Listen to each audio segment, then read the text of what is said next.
Hello, welcome to my version of the Fridrich tutorial. Oh, shit. Okay, so I'm pretty much gonna make 4 videos, or maybe just 3 videos. The first video is going to be basically about the cross. The second video will be more focused on F2L. And the third video will either, if there's going to be 4 videos, there'll be a third video will be F2L again, if I need to go over a little more, or perhaps OLL. And then the 4th video will be PLL, or last layer altogether. And if there's only 3 videos, then it'll be cross, F2L, last layer. So I guess I better get out the stopwatch and start the timer, and I'll have to just stop it around 8.5 minutes because I've been already going for a minute or so. So that's basically what this is going to be. The cube I'm using is an F2, just in case you want to know.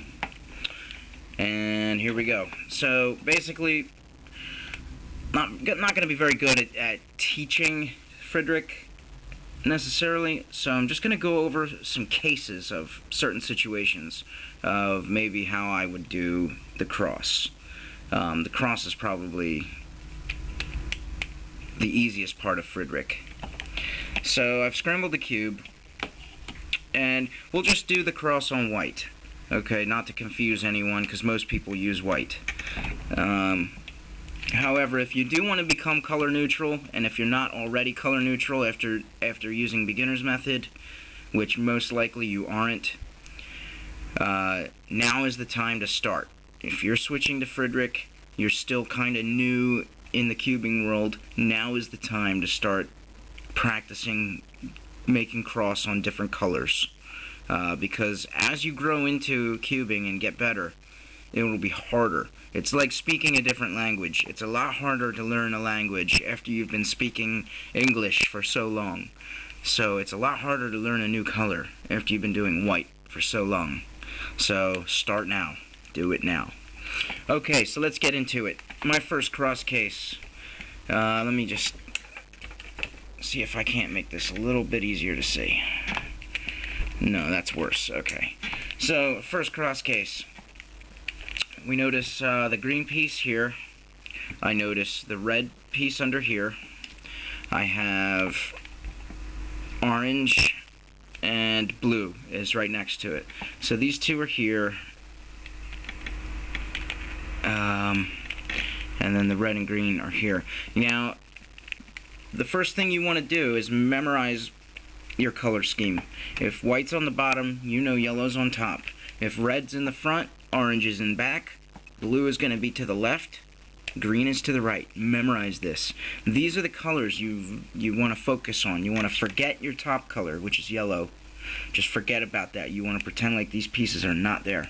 Yellow pieces don't exist during the first 2 layers. You want to focus on your white pieces and the colors that surround the cube. Okay? Because those are the colors you're basically going to be using. So in this first case, I know green is to the right of red.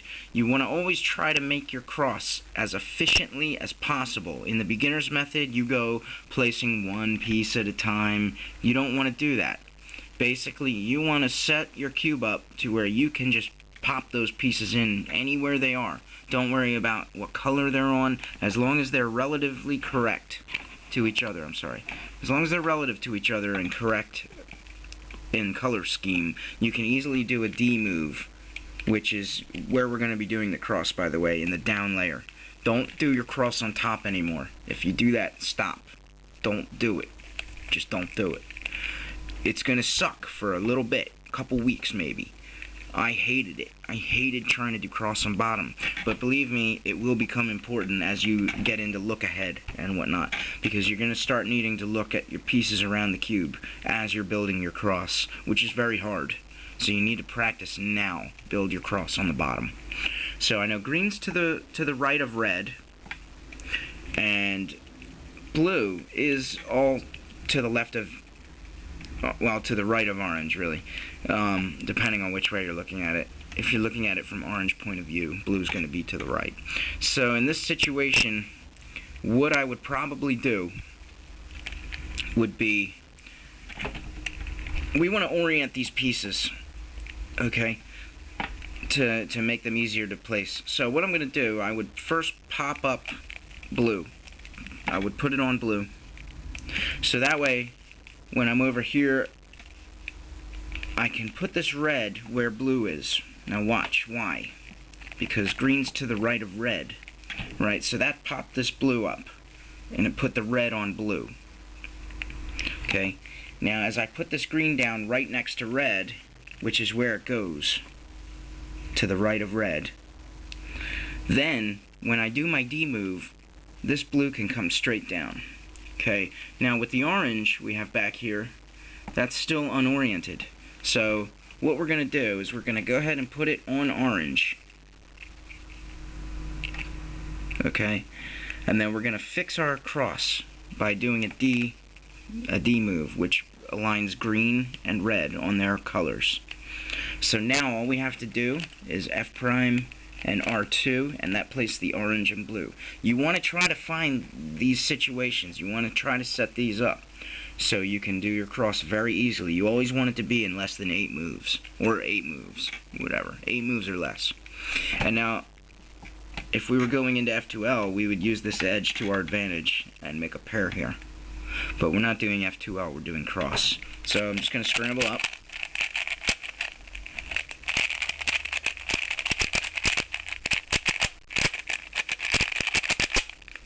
Okay, find our pieces.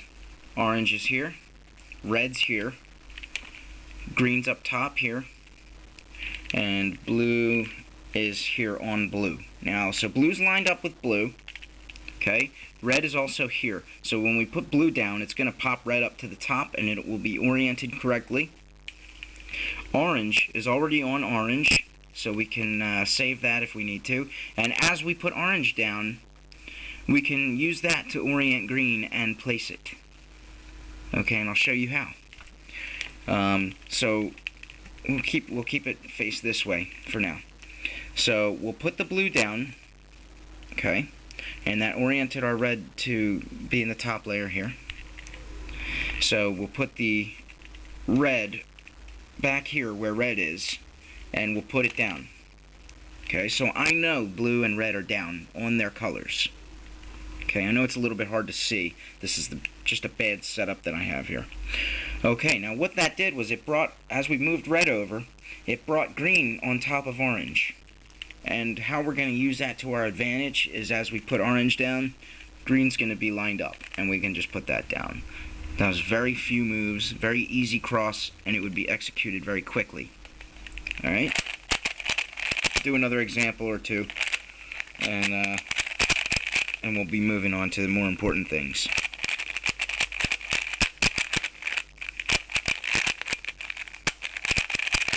Now, if you want to go and get a little more in-depth with the cross, go and watch Bad Mephisto's cross advanced video.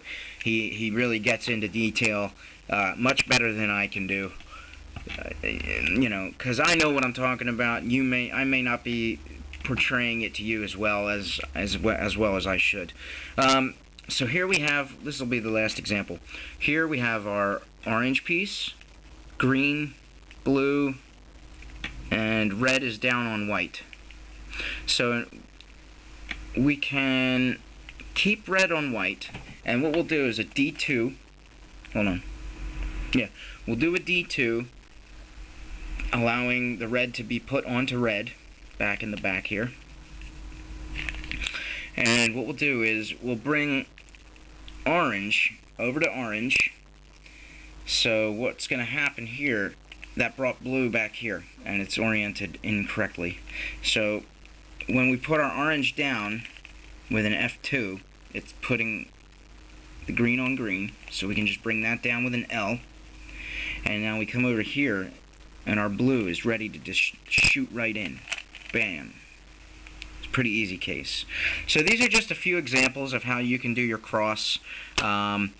Just always try to do it as efficiently as possible. Okay? Now we'll just go on to the F2L.